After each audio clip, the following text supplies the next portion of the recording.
To love your neighbor isn't some grand gesture. It doesn't require going out and doing what is considered great humanitarian work, though there is certainly nothing wrong with that. It is literally and simply to love the person next to you like you love yourself, whoever it might be. Literally, the person standing right next to you at the moment, or sitting right next to you at the moment, in whatever moment and location in which you happen to be. If the person standing next to you is a family member, love them like yourself. If it is a stranger whom you've never seen before, love them like yourself.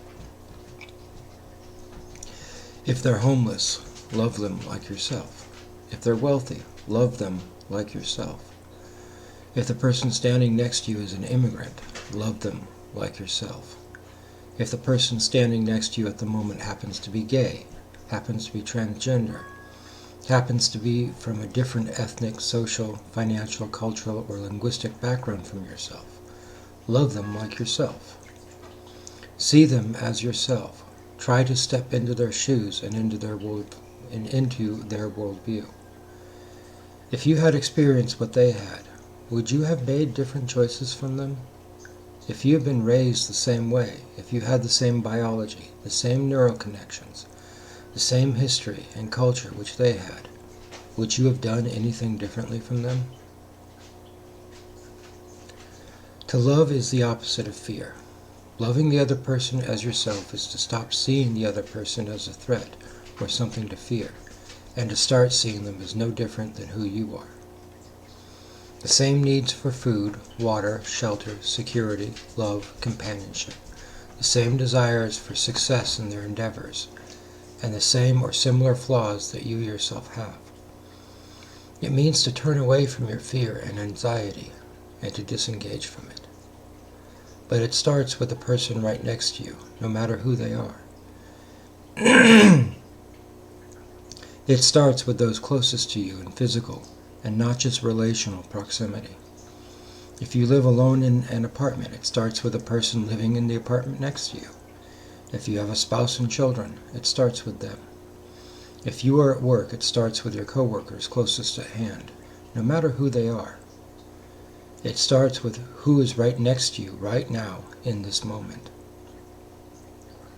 And when we love our neighbors as ourselves, we love God and know God.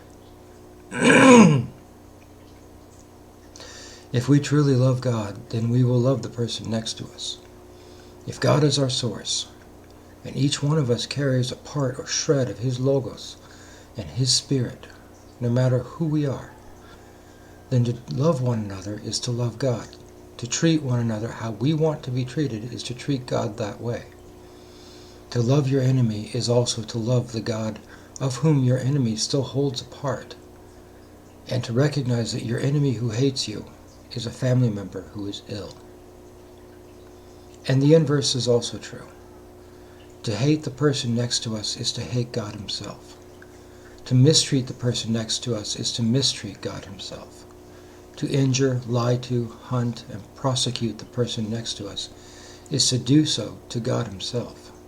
And there is a difference between vengeance and justice, because the justice of God seeks to reconcile, restore, and heal the offending person, and not to destroy them as though they were a threat. But it starts with the person next to you, right now, in this moment of time. It doesn't matter who it is you see, because whoever it is, whatever their disposition, by loving them, you love God.